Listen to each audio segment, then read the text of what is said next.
നമസ്കാരം, ഞാൻ അസ്ട്രോളജർ വേണു മഹാദേവ്.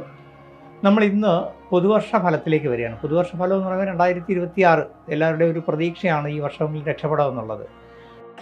അപ്പോൾ ഫലം പറഞ്ഞു തുടങ്ങുമ്പോൾ ആദ്യം തന്നെ എനിക്ക് പറയാനുള്ളൊരു നിങ്ങളോടുള്ളൊരു കടപ്പാടും സ്നേഹവും എന്ന് പറഞ്ഞു കഴിഞ്ഞാൽ, നമ്മൾ ആവശ്യപ്പെടാതെ തന്നെ നമ്മുടെ ജ്യോതിഷ കൈരളി ചാനലിൽ നിങ്ങൾ തരുന്ന സബ്സ്ക്രിപ്ഷൻ, അതുപോലെ തന്നെ നമ്മുടെ ലൈക്ക്, നിങ്ങളുടെ സപ്പോർട്ട്, അതൊരു വളരെ വലിയ കാര്യമാണ്. തീർച്ചയായിട്ടും ആദ്യം തന്നെ ഞാൻ അതിന് നിങ്ങളോട് നന്ദിയും കടപ്പാടും പറയുന്നു.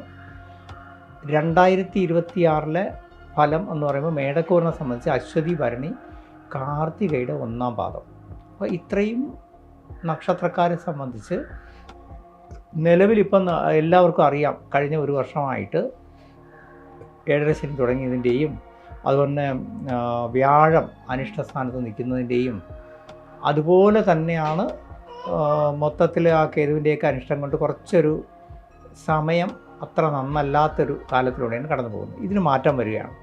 മാറ്റം വരിക എന്ന് പറയുമ്പോൾ നിങ്ങൾക്ക് ഇനി അങ്ങോട്ടുള്ള സമയം കുറച്ചുകൂടി പരിശ്രമം വേണ്ടി വരും. കഠിനാധ്വാനം കൊണ്ടാണെങ്കിൽ നിങ്ങൾക്ക് നല്ല ജോലി, പരീക്ഷകളിൽ വിജയം, അതുപോലെ തന്നെ ഉദ്യോഗത്തിൽ ശ്രമം കൊണ്ട് നല്ല മാറ്റം, അതായത് ഇഷ്ടപ്പെട്ട സ്ഥലത്തേക്ക് ട്രാൻസ്ഫറോ പുതിയ പ്രമോഷനോ പൊസിഷനോ ഒക്കെ കിട്ടാം.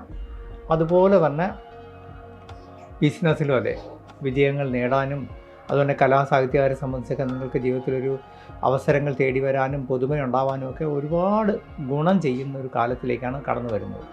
അതിനുള്ള പ്രധാന കാരണം മറ്റൊന്നുമല്ല, നമുക്കിപ്പോൾ നിലവിൽ 3-ലാണ് വ്യാഴം നിൽക്കുന്നുണ്ടെങ്കിലും 2026 നമ്മൾ ഏറ്റവും അധികം ശ്രദ്ധിക്കേണ്ട 2-3 കാര്യങ്ങളാണ് പറയാൻ പോകുന്നത്. ഒന്ന്, നമ്മൾ ബന്ധുക്കളുമായിട്ട് പിണങ്ങാതെ വിരോധം ഉണ്ടാവാതെ സൂക്ഷിക്കുക. അതുപോലെ കുടുംബത്തിൽ നമുക്ക് ചില കുടുംബ വിഷയങ്ങളോ സൗന്ദര്യ പിണക്കമോ കലഹമൊക്കെ ഉണ്ടാവാൻ സാധ്യതയുണ്ട്. ഇതിന് നമുക്ക് സമയം മോശമായിരിക്കും. നമ്മൾ ചെയ്യേണ്ട ഒരു പ്രിക്കോഷൻ എന്ന് പറയുന്നത്, നമ്മൾ തന്നെ സ്വയം മനസ്സിലൊരു അത് ഉൾക്കൊള്ളുക. അതായത് എൻ്റെ സമയം അത്ര നന്നല്ല. അപ്പോൾ നമ്മൾ എന്ത് ചെയ്യും? ക്ഷമയും നമ്മൾ വാക്കുകളിലായിരുന്നാലും പ്രവർത്തികളിലായിരുന്നാലും സംയമനവും പുലർത്തും. അങ്ങനെ നമ്മൾ ജീവിതത്തെ ഒരു എന്താ പറയുക, ഒരു മിഡിൽ പാത്തിൽ സ്വസ്ഥമായിട്ട് നമ്മൾ തന്നെ സ്വയം നിയന്ത്രിച്ച് മുന്നോട്ട് കൊണ്ടുപോയാൽ വലിയ കുഴപ്പമില്ല. എന്തായാലും വ്യാഴത്തിൻ്റെ ഒരു മാറ്റം വരും. അതായത് 2026 ജൂൺ 2-ാം തീയതി ആകുമ്പോൾ വ്യാഴം മാറും. ആ മാറ്റം കൊണ്ട് പിന്നെ അങ്ങോട്ടുള്ള, അതായത് ആദ്യ പകുതി കഴിഞ്ഞ് 2-ാം പകുതി നന്നായിരിക്കും, വളരെ നല്ല. അപ്പോൾ ഇപ്പോഴും നമ്മൾ ആദ്യത്തെ ഒരു കാലഘട്ടത്തിൽ 2026 ആദ്യത്തെ ഒരു പകുതി നമ്മുടെ പ്ലാനിങ്ങുകളും ഫ്യൂച്ചറിലേക്കുള്ള കാര്യങ്ങളും എല്ലാം ചെയ്യാം. അത് വിജയിച്ച് വരുന്നത് സെക്കൻഡ് ഹാഫിലായിരിക്കും, അതായത് ജൂൺ തൊട്ടങ്ങോട്ടായിരിക്കും. ഇതെപ്പോഴും മനസ്സിൽ വയ്ക്കണം. പ്രത്യേകിച്ചും സാമൂഹ്യ പ്രവർത്തനം, രാഷ്ട്രീയ രംഗത്ത്, കലാരംഗത്തൊക്കെ നിൽക്കുന്നവർ ശ്രദ്ധിക്കണം. അതുപോലെ തന്നെ നമ്മൾ ചെയ്യുന്ന ജോലികളിൽ അപ്രതീക്ഷിതമായ ചില തടസ്സങ്ങളോ മേലധികാരികളുടെ താക്കീതോ വരാൻ സാധ്യതയേ ഉള്ളൂ. അതിൻ്റെ കാരണം എന്താണ്? സമയം ദോഷമായിരിക്കുന്ന സമയത്ത് നമ്മൾ തന്നെ അറിയാതെ നമ്മളെ ഉത്തരവാദിത്വങ്ങൾ ഏറ്റവും വിശ്വസ്തരെ ഏൽപ്പിക്കും. അവരുടെ കുഴപ്പം കൊണ്ടുമല്ല, സമയത്തിൻ്റെ ഇതുകൊണ്ട് എന്തെങ്കിലും ഒരു അനിഷ്ടം വരും. അപ്പോൾ നമുക്ക് സസ്പെൻഷനോ അല്ലെങ്കിൽ നമ്മുടെ പ്രമോഷന് തടസ്സമൊക്കെ വരാം. ഇത് ശ്രദ്ധിക്കണം. മറ്റൊന്ന്, നമ്മൾ ചെയ്യാത്ത കാര്യങ്ങൾ ചെയ്തു എന്ന് പറയുക, അല്ലെങ്കിൽ അപവാദം കേൾക്കേണ്ടി വരിക, അങ്ങനെയൊക്കെ വരാൻ സാധ്യതയുണ്ട്. അപ്പോൾ സംഭവിക്കും? ഈ സമയത്ത് നമ്മൾ കൂടെ നിൽക്കുന്നവരെല്ലാവരെയും വളരെ ഒബ്സർവ് ചെയ്യണം. കാരണം കൂടെ നിൽക്കുന്നവരിനെ, പ്രത്യേകിച്ച് സാമൂഹ്യമായിട്ട് ധാരാളം ആൾക്കാരുടെ ഇടയിൽ ഇടപെടുന്ന ആൾക്കാർ, സെലിബ്രിറ്റികൾ, അതുപോലെ തന്നെ രാഷ്ട്രീയ പ്രവർത്തകർ, ഇങ്ങനെയുള്ളവർ, കാരണം കൂടെ നിൽക്കുന്നവരിൽ ചതി വരാൻ സാധ്യതയുണ്ട്. അതുപോലെ തന്നെയാണ് നമ്മൾ ഈ ജാമ്യം, അതുപോലെ തന്നെ വലിയ സാമ്പത്തിക ഇടപാടുകളിൽ ഇടനില നിൽക്കുക, മറ്റുള്ളവരെ സഹായിക്കാൻ പോയി വഴി കേൾക്കുക, ഇത് വരരുത്. പിന്നെ നമ്മൾ ശ്രദ്ധിക്കേണ്ട ഒരു കാര്യം എന്ന് വെച്ച് കഴിഞ്ഞാൽ, നമ്മൾ ചെയ്യാത്ത കാര്യങ്ങൾക്ക് ശിക്ഷാ നടപടികൾ നമുക്കെതിരെ വരാൻ സാധ്യതയുണ്ട്. അപ്പോൾ എന്ത് ചെയ്യണം? നമ്മൾ കഴിയുന്നത്ര ഇപ്പം സമയം അത്ര നന്നല്ല എന്ന് കരുതി നമ്മൾ അന്യരുടെ കാര്യങ്ങളിൽ അധികം ഇടപെടാതെ സ്വന്തം കാര്യം ചിന്താഭാഗം പറഞ്ഞ് കുറച്ച് നാളത്തേക്ക് ജീവിക്കണം. രഹസ്യമായ ഇടപാടുകൾ, കൊടുക്കൽ വാങ്ങലുകൾ, അതുപോലെ തന്നെ നമ്മൾ ഈ പത്രവാർത്തകളൊക്കെ പറയാറില്ലേ, അവിഹിതമായ രീതിയിലുള്ള കൂട്ടുകെട്ടുകളോ ധനസമ്പാദനമോ അവിഹിത രീതിയിലുള്ള ഇടപാടുകളോ പാടില്ല. ഇത് ശ്രദ്ധിച്ചാൽ മതി. ഈ ഒരു വർഷം നിങ്ങൾ വളരെ ശ്രദ്ധിച്ചേ പറ്റൂ ഇത്തരം കാര്യങ്ങളിൽ. അതേസമയം പൊതുവിൽ മറ്റ് കാര്യങ്ങളൊന്നും ദോഷമില്ല. നിങ്ങളെ സംബന്ധിച്ച് ഇപ്പം ശ്രദ്ധിക്കേണ്ട മറ്റൊരു കാര്യം, ഈ കൂറുകാരെ സംബന്ധിച്ച് അശ്വതി ഭരണിക്കാരൊക്കെ നിങ്ങളുടെ ജാതകാൽ ഇപ്പം നടക്കുന്ന ദശാപഹാരം എന്താണെന്ന് നോക്കണം. കാരണം നിങ്ങളെ സംബന്ധിച്ച് ദശാപഹാരങ്ങൾ ഒരു വലിയ ഘടകമാണ്.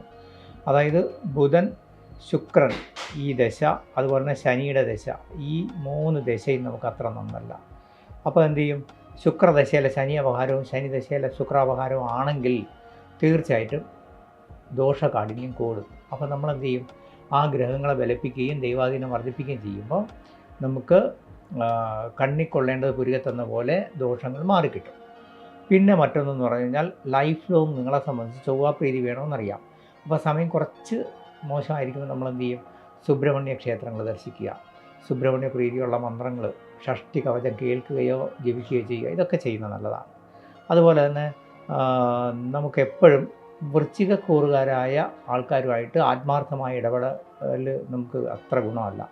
സൗഹൃദമാവുക, ആത്മാർത്ഥ സൗഹൃദം പാടില്ല എന്ന് പറഞ്ഞാൽ അവരുമായിട്ട് ഇഴുകിച്ചേർന്നുള്ള ഇടപാടുകൾ, നേരത്തെ പറഞ്ഞ പോലെ അത്തരം കൂറുകാരുമായിട്ട് നമ്മൾ രഹസ്യ ഇടപാടുകളൊന്നും പാടില്ല. അതുപോലെ തന്നെ നമ്മളെ പാർട്ട്ണർഷിപ്പിലും ഫിനാൻസ് കൈകാര്യം ചെയ്യണമെന്ന് അവരെ ഏൽപ്പിച്ചുകൂടാം. അപ്പോൾ വൃശ്ചികക്കൂർ എന്ന് പറയുമ്പോൾ നിങ്ങൾക്കൊക്കെ പൊതുവിൽ അറിയാം, വിശാഖത്തിൻ്റെ അവസാനത്തെ ഒരു പാദം അനിഴം, തൃക്കേട്ട. അപ്പോൾ ഇങ്ങനെ നമ്മളൊന്ന് ശ്രദ്ധിച്ച് പോയാൽ ഗുണം ചെയ്യും. ഞായറും തിങ്കളും ചൊവ്വയും വ്യാഴവും ദിവസങ്ങൾ നമ്മൾ പൊതുവിൽ പുതിയ അപേക്ഷ അയക്കാനും നമ്മളെ പുതിയ കാര്യങ്ങൾ ചെയ്യാനും നല്ല കാര്യങ്ങൾ ചെയ്യാനും ഒക്കെ വളരെ ഗുണകരമായിട്ട് വരും. കാരണം ഈ ദിവസങ്ങൾ നമുക്ക് പൊതുവിൽ അനുകൂലമാണ്. പിന്നെ ലൈഫിൽ എപ്പോഴും നിങ്ങൾക്ക് സപ്പോർട്ട് ചെയ്യുന്ന ഗ്രഹമാണ് ചൊവ്വയും അതുപോലെ തന്നെ ആദിത്യനുമൊക്കെ. അപ്പോൾ ജാതകാൽ എങ്ങനെയുണ്ടെന്ന് നോക്കിയിട്ട് അത് സപ്പോർട്ട് ചെയ്യുന്നതാണെങ്കിൽ ശിവപ്രീതികരമായ കാര്യങ്ങൾ ചെയ്യുക. അതുപോലെ തന്നെ റൂബി, റെഡ് റൂബി ഒരു 3 കാരറ്റ് കുറയാതെ ധരിക്കുക. അതുപോലെ തന്നെ നമുക്ക് ആദിത്യനെ രാവിലെ ഉണർന്ന് വരുമ്പോൾ ഉദയ സൂര്യനെ നോക്കി പിന്നെ ആദിത്യ ഹൃദയ മന്ത്രം ജപിക്കുക, സൂര്യ നമസ്കാരം ചെയ്യുക. ഇതൊക്കെ ഒരുപാട് നമ്മളെ ലൈഫിൽ ഗുണകരമായിട്ട് വരും. 2026 ഒറ്റ വാക്കിൽ പറഞ്ഞാൽ അത്ര വലിയ കേമവും ആവില്ല എന്നാൽ മോശമാവില്ല. ആദ്യത്തെ ഒരു ജൂൺ വരെയുള്ള സമയം കുറച്ച് ശ്രദ്ധിച്ചേ പറ്റൂ. അത് കഴിയുമ്പോൾ നമുക്ക് ജീവിതത്തിൽ പ്രോഗ്രസ് വന്നു തുടങ്ങും.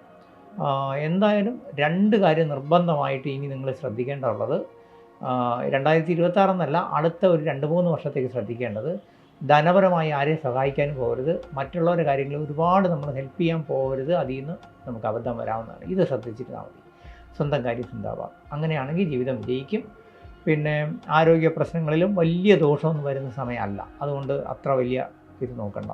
പക്ഷേ നമ്മൾ വിശ്വസിക്കുന്നവരിലും ചതി വരാതെ സൂക്ഷിക്കേണ്ട 100% ശ്രദ്ധിക്കേണ്ട കാര്യമാണ് ഈ ഒരു വർഷം. തീർച്ചയായിട്ടും 2026 നിങ്ങൾക്ക് നന്നായി വരും. ഈ വീഡിയോയുടെ താഴെ എൻ്റെ വാട്സപ്പ് നമ്പറുണ്ട്. നിങ്ങൾക്ക് സംശയങ്ങൾക്കും പിന്നെ ഒരു പക്ഷേ നിങ്ങൾക്ക് എന്തെങ്കിലും ജാതകം നോക്കേണ്ടി വന്നാൽ എനിക്ക് വാട്സപ്പ് ചെയ്യുക. കോള് ഞാൻ തിരക്ക് കൊണ്ട് പലപ്പോഴും അറ്റൻഡ് ചെയ്യാൻ കഴിയാതെ വരുന്നുണ്ട്. എന്തായാലും നമ്മുടെ ജ്യോതിഷ കൈരളിക്ക് നിങ്ങൾ തരുന്ന സപ്പോർട്ടിനും ലൈക്കിനും സബ്സ്ക്രിപ്ഷനും എന്നും പ്രപഞ്ചശക്തിയുടെ പേരിൽ ഞാൻ നിങ്ങളോട് നന്ദിയും കടപ്പാടും പറയുന്നു. ഭഗവാൻ നമ്മളെല്ലാവരെയും അനുഗ്രഹിക്കട്ടെ. ഹരേ കൃഷ്ണ, ഹരേ കൃഷ്ണ.